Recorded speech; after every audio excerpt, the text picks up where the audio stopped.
최근에는 통상 문제나 안보 문제 등등을 두고 국제 질서가 요동을 치고 있기 때문에 가치나 질서나 체제, 이념에서 비슷한 입장을 가지고 있는 한국과 일본이 어느 때보다도 협력 관계를 강화해야 되겠다는 생각이 듭니다.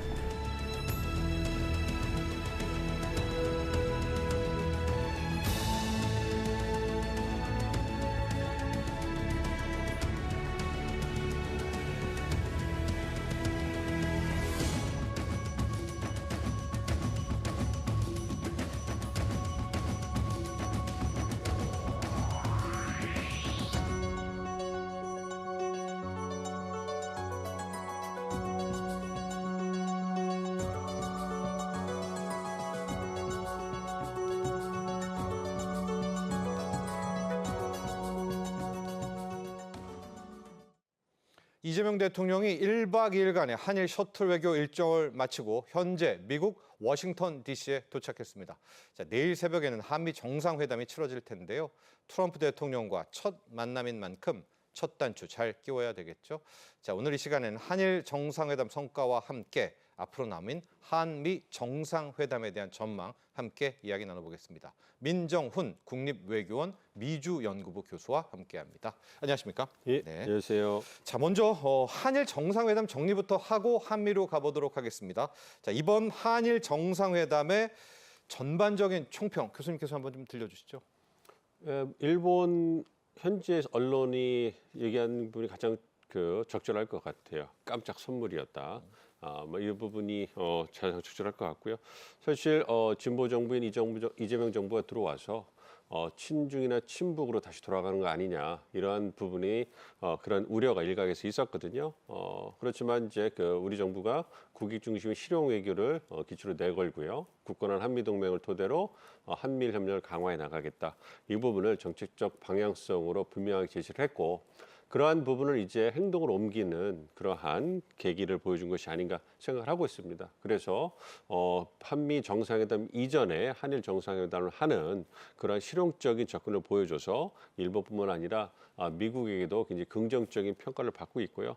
무엇보다도 여전히 일본 내에서도 이재명 정부가 진보 정부이기 때문에 일본과의 관계가 경솔될 가능성이 있다. 이 부분에 대한 우려가 있었는데 이번 정상회담을 통해 가지고 그러니까 이재명 정부가 출범하면서 대통령께서 두 번의 정상회담을 벌써 일본과 한 거 아니겠습니까? 그런 부분에서 상당히 일본 내에서 긍정적으로 받아들여졌고 그리고 진보 정부가 갖고 있는 대일 관계에 있어서의 경직성, 교착성 이런 부분에 대한 우려가 상당히 부식됐다. 이렇게 평가를 드릴 수가 있겠습니다. 자, 특히요 이번에는 한일 정상회담도 정상회담이지만 이제 가진 후에 무려 17년 만의 일이라고 합니다. 한일 정상회담의 내용을 공동 언론 발표문 형태로 채택을 했습니다. 자, 교수님 이번에 발표된 공동 언론 발표문 내용들 핵심적인 내용 한번 요약을 해보도록 할까요? 그렇죠. 말씀해 주신 것처럼 17년 만에 한일 정상회담 이후에 명문에 된 결과물이 나온 거잖아요. 그 얘기는 뭐냐면 이번에 한일 정상회담에서는 양국 간에 큰 이견이 없었다. 즉 미래지향적으로 협력을 강화할 수 있는 부분을 중점적으로 다루었기 때문에 양국 간에 이견이 별로 없었기 때문에 결과물이 나올 수 있었고 말씀드린 것처럼 뭔가 좀 과거사라든지 뭔가 민감한 역사 문제에 있어서는 그거를 굳이 부각시키지 않고 넘어갔기 때문에 양국 간에 뭔가 절충이 가능했다 이렇게 말씀을 드릴 수 있겠고요. 그러니까 우리 정부에서 내세우는 대일 관계의 핵심이 뭐냐면 양국 간 협력을 확대해 나가는 것이 대일 정책의 핵심이다 이런 얘기를 하고 있기 때문에 한국과 일본이 서로 윈윈할 수 있는 그러한 분야를 중심으로 해서 협력을 확대해 나가자 이런 얘기를 하는 거죠. 그래서 구체적으로 주요 의제만 말씀을 드리면 외교안보 부분에 있어서는 북한의 군사적 위협에 공동으로 대응하는 것이 가장 중요하겠죠. 그래서 그런 부분에 있어가지고 한국과 일본이 북한의 군사적 위협에 대응하기 위해서 협력을 증대해 나가겠다 이런 부분에 대해서 재확인을 했고요. 이와 더불어서 이제 한미일 협력이 굉장히 중요한 거 아니겠습니까? 그래서 인도태평양 지역에서 한국과 일본의 어떤 관계 발전을 토대로 해서 한미일 협력을 강화해서 지역의 안정과 번영에 기여하는 그러한 모습을 보이겠다 이런 얘기를 했습니다. 그리고 이와 더불어서 경제 통상 기술 분야에 있어서는 수소나 AI 같이 미래 산업 분야 협력을 토대로 해서 한국과 일본이 또 한국 같은 건 세계 최고의 제조력을 네. 가지고 있고 일본은 소부장, 소제품 장비에 있어서 또 최고의 역량을 갖고 있기 때문에 시너지 효과를 낼 수가 있어요. 뭐 그런 부분에서 말씀드린 수소나 AI 같은 그런 미래지향적인 미래 먹거리 산업이라고 할 수 있는 부분에서 협력을 확대해 나간다. 그리고 굉장히 흥미롭게 본 부분인데요. 사회 부분에 있어서도 양국이 고통을 겪고 있는 저출산이라든지 수도권 집중 문제라든지 재난 안전 문제 이런 부분에 대해서도 양국이 협력을 강화해 나가서 서로에게 실질적으로 도움을 줄 수 있는 그러한 협력을 하겠다 이런 부분 그리고 마지막으로 인적 교류죠. 그래서 워킹 홀리데이 생활을 확대한다는 등 이런 걸 통해 가지고 양국 간의 협력을 저변을 확대하는 이러한 노력을 기울였습니다. 그리고 이런 부분에 있어 또한 마지막으로 이제 10월에 경주설은 에이펙 예. 어떤 정상회의라든지 일본에서 개최될 한중일 정상회의 성공적인 개최를 위해서 양국이 협력하겠다. 그래서 말씀 그대로 제반 분야에 걸쳐서 양국이 미래지향적으로 협력을 확대해 나가겠다. 그리고 그 토대에 셔틀 외교의 복원이 있다. 이렇게 말씀드릴 수가 있겠습니다.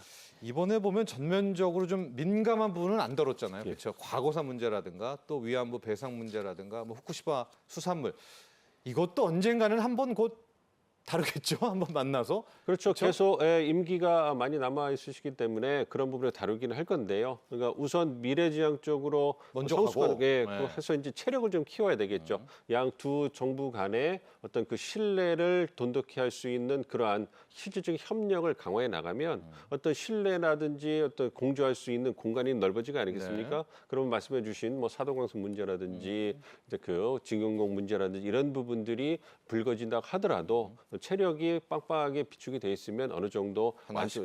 완충할 수가 있기 때문에 그리고 조절이 가능하기 때문에 우선적으로는 신뢰 회복 그리고 이제 협력을 증대하는 것이 필요하다 이렇게 생각합니다. 네. 자, 이제 우리가 한미 정상회담으로 넘어가야 되는데 그 전에 이 문제, 이 이슈를 한번 좀 정리를 해보고 가죠. 교수님, 우리가 한미 정상회담 전에 한일 정상회담을 가졌잖아요. 근데 이거에 대해서 일각에서는 좀 이례적이다. 또 이런 평가도 나오고 있는데 미국은 이거를 먼저 어떻게 좀 바라보고 있는지 미국 측 반응도 좀 궁금하고 어떻게 이걸 우리가 평가를 내리게 되나요? 그러니까 이번 한일 정상회담을 한미 정상회담 이전에 개최한 이전에. 거는 두 가지 큰 목표가 있다고 생각을 해요. 첫 번째는 한일 관계를 관리하겠다. 그 양자 관계에 있어서 중요성을 부각시킨 것이 있고요. 두 번째는 말씀해 주신 것처럼 한미 정상회담의 마중물로 한일 정상회담을 활용한 것이다. 이렇게도 볼 수가 있는 거죠. 미국 측 입장에서는 이 인도태평양 지역에서 미국의 이익을 영향력을 확대하고 유지하는 게 필요한데 그걸 위해서는 혼자 할 수가 없으니까 핵심 동맹국인 한국과 일본과 협력이 절대적으로 필요한 상황인데요.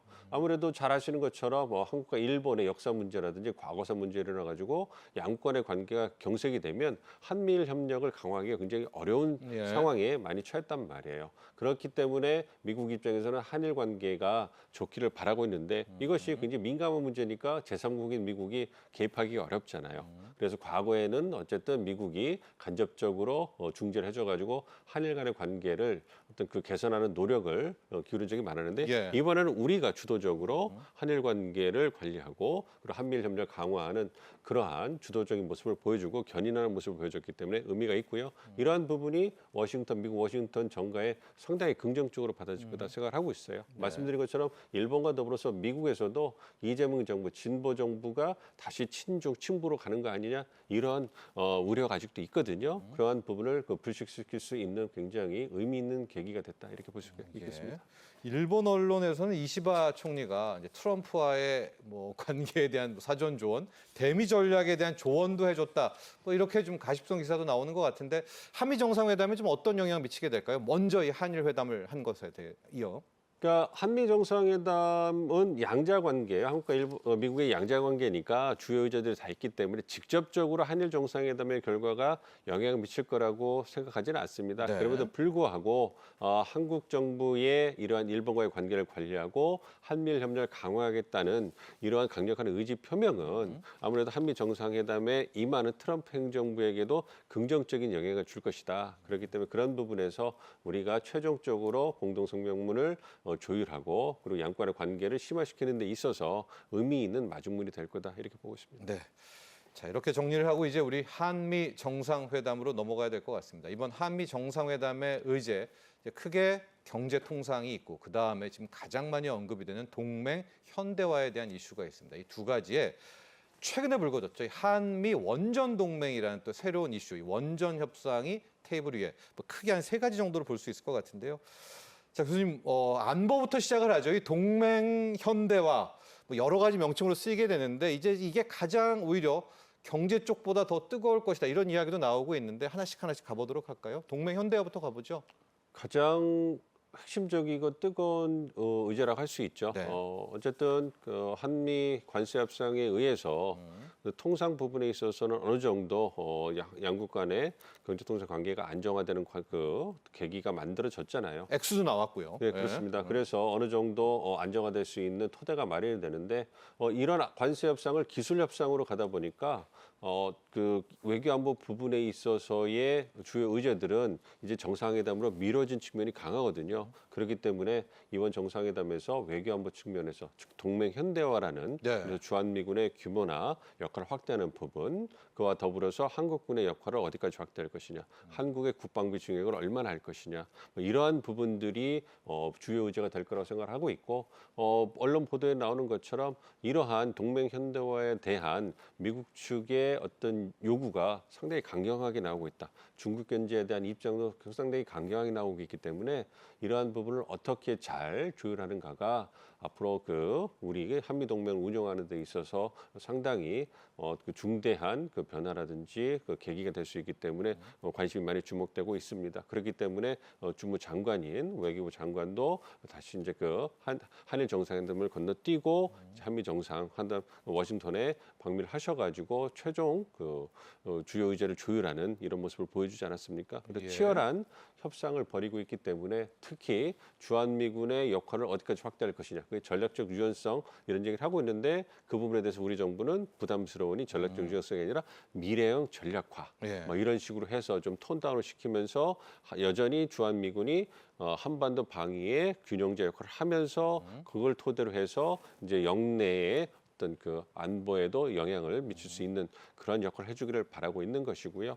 뭐 이와 더불어서 그 트럼프 대통령이 이제 주목을 하고 있는 것은 네. 아무래도 비용 문제 아니겠습니까? 그래서 GDP 국방비 증액 문제라든지 방위비 분담금 증액 문제 이런 부분에서 미국 측은 구체적으로 수치를 요구하고 있다 네. 이런 얘기까지 나오고 있는데 네. 우리 입장에서는 받아들이기 어렵죠. 그렇기 때문에 그 공동성명문에 그 구체적 수치를 갖다 명시하면 그걸 지켜야 되지 않겠습니까? 예. 근데 우리 같이 그 나토 동맹과 다르게 충실하게 국방비를 증액해 왔고, 그다음 12차 방위분담금 협정 SM 협정이 이미 완료가 되고 국회 비준까지 받았는데 그러한 상황에서 다시 그 협상 결과를 뒤엎고 방위분담금 증액해라?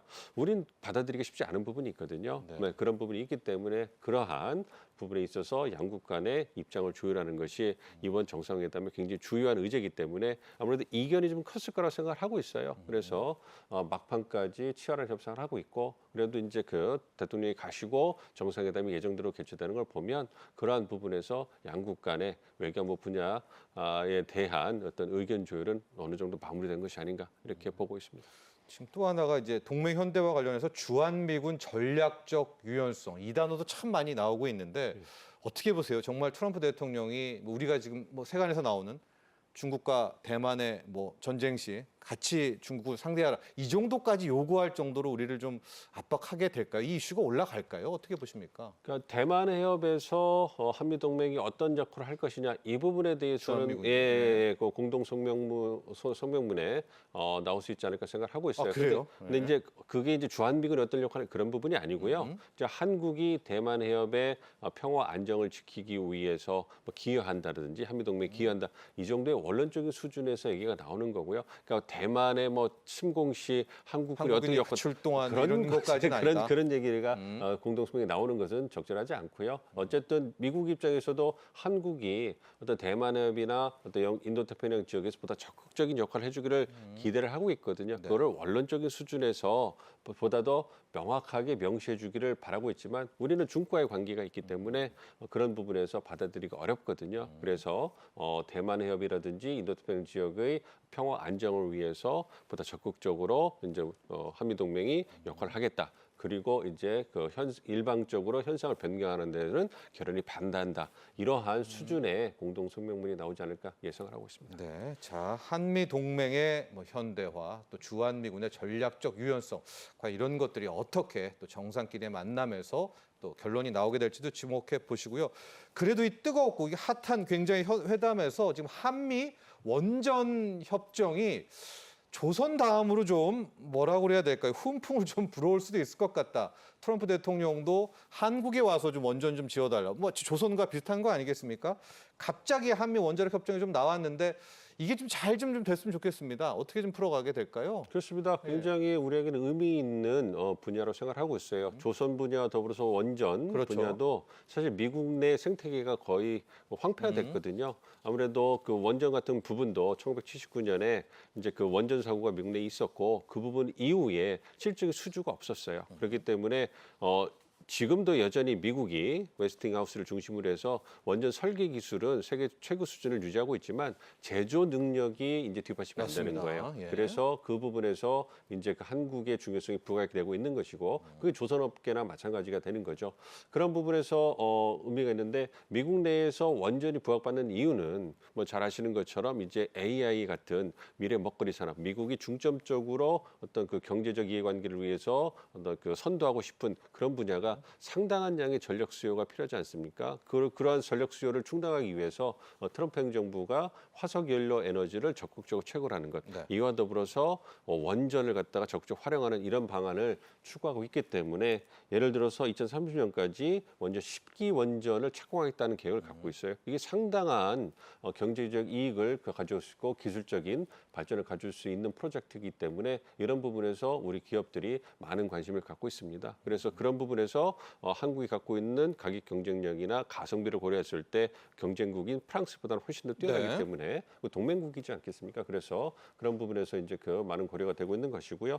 이와 더불어서 이제 우리가 바라는 것은 원전 협력을 그렇게 한다면 그렇다면 한국이 평화적으로 원자력을 활용하는 것이 검증된 것이 아니냐. 그렇다면 한미 원자력 협정도 개정하는 게 필요하지 않느냐. 그러니까 최소한 일본 수준까지는 그 원자력 그걸 우리가 그렇죠. 평화적으로 이용할 네. 수 있는 이러한 법을 만들어야 된다. 그래서 문재인 정부 때 기억나실 거예요. 미사일 지침을 개정해가지고 철회해가지고 우리가 현무 시리즈든지 미사일 역량을 늘리는데 상당히 중요한 계기가 됐거든요. 이러한 부분에서 한미 원자력 협정을 개정을 해가지고 우리도 평화적으로 원자력을 이용할 수 있고 특히 이제 그 우라늄 우라늄 농축이요. 농축이라든지 맞아요. 그 사용후 핵연료 예. 재처리 같이 그래서 어떤 그 핵연료 주기를 완성한다면 그렇다면 핵의 이용에 있어서 우리가 갖고 있는 역량이 커질 수 있는 것이고 이게 안보적 측면에서는 북한의 점증하는 핵 능력에 대응해서 우리도 어떤 그 실질적으로 비핵화의 목표를 포기하지 않으면서 상응할 수 있는 유효한 그러한 대안을 가질 수 있는 거기 때문에 우리 정부에서 적극적으로 추진하고 있습니다. 그렇지만 지속적으로 미국이 반대해 왔기 때문에 그런 부분을 고려해 본다면 이번 정상회담을 토대로 즉 원전 협력을 양국간의 협력을 토대로 해서 네. 이제 한미 원자력 협정을 개정하는 그런 논의를 본격적으로 시작해보는 계기를 만들지 않을까 그렇게 기대를 하고 있습니다. 앞서 또 한미 동맹 근대화에서 잠깐 이야기해 주셨지만 이제 공동 성명에 담길 내용도 많이들 궁금해하고 있습니다. 어느 정도 수준까지가 공동 성명에서 발표가 될까요? 아주 구체적인 뭐 그 정도까지는 나오진 않겠죠. 그렇습니다. 네. 정상 간의 그 협력, 그 합의 내용이기 때문에 요즘은 그 한미 동맹이 포괄적 전략 동맹으로 발전하면서 거의 제반 분야, 외교, 안보, 경제, 통상, 경제, 기술, 네. 에너지, 인적 교류, 사회 부분 이 제반 분야에 걸친 협력을 갖다 하고 있기 때문에 공동 성명문이 굉장히 길어요. 그렇기 때문에 그런 부분을 고려보다 몇 페이지가 되기 때문에 그런 부분에서 구체적 내용을 담기는 어렵습니다. 그래서 가장 외교안보 측면에서는 북한의 위협, 대북 방어에 있어서 한미 공조를 강화하는 거죠. 그 부분에 대해서 재확인을 해줘야 되는 것이고요. 이와 더불어서 이제 많은 관심 받고 동맹 현대화에 있어서 큰 틀에서 중국과의, 네. 합의만 이루어질 겁니다. 왜냐하면 사안이 중대하고 시간이 촉박하기 때문에 구체적인 내용을 담기는 어려울 거고 향후 실무 논의를 통해 협의를 통해서 발전시 구체화할 거다 이렇게 얘기를 하고 네. 그다음에 대미 투자 부분에 있어서도 1,500억 달러는 조선업 분야로 가기 때문에 이 부분은 좀 구체성을 띌 수 있을 거예요. 네. 그렇지만 나머지 2천억 달러의 범용 투자 패키지 같은 경우에는 이거를 너무 구체하고 실적 투자 금액을 정하면 우리 기업들이 상당한 부담이 그렇죠. 될 수 있거든요. 네. 그렇기 때문에 큰 틀에서 합의만 하고 그 어떤 그 분야만 실무진으로 좀 간다. 넘어가는 이런 부분을 가야 되지 않을까 싶고요. 이와 더불어서 AI라든지 사이버라든지 우주 이러한 부분에 있어서 서로 협력할 수 있는 분야를 개척하고 발전시킬 수 있는 토대를 만들겠다. 이런 부분 그리고 인적 교류 이런 네. 부분에서 그 내용이 나올 거기 때문에 상당히 긴 공동 성명문이 나오지 않을까 예상을 하고 있습니다. 경제통상 쪽에서는 아마 두 가지인 것 같습니다. 3,500억 달러 투자에 대한 좀 더 구체성에 대한 그런 문서화가 나올까. 이번에 우리 4대 그룹 총수도 함께 갔거든요. 그래서 아마 이런 기업 투자 부분은 어느 정도 구체화될까. 그리고 또 하나가 쌀과 쇠고기가 어떻게 좀 확정적으로 나오게 될까. 교수님께서 어떻게 보십니까? 농산물 분야하고 그 3,500억 달러의 디테일 어느 선까지가 이야기가 될까요? 트럼프 대통령이 관심을 갖고 있는 건 숫자거든요. 수치. 그러니까 시장을 개방하는 부분도 있었지만 EU나 일본에 비해서 우리에게 비관세 장벽을 철회하라든지 이런 부분에 대한 요구는 크지 않았어요.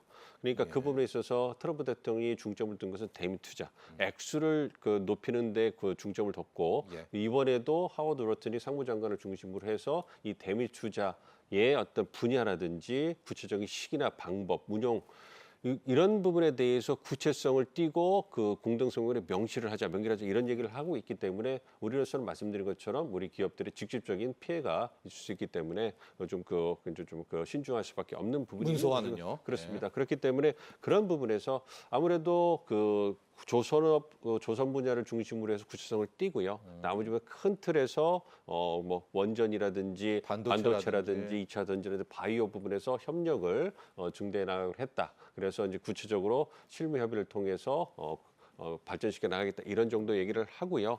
그때 이제 기업 총수들이 우리 주요 기업 총수들이 다 가시잖아요. 네네. 트럼프 대통령이 좀 길을 살려줘야 되지 않겠습니까? 그렇기 때문에 추가 투자 이런 부분에 있어가지고 프로젝트를 좀 제안을 하면서 어떤 그 언론 프레스들이 있을 때 그런 부분을 트럼프 대통령이 홍보하면서 이제 그런 부분에서 좀 그 성과를 강조하는 그런 퍼포먼스를 하면 좋지 않을까 이렇게 생각을 하고 있습니다.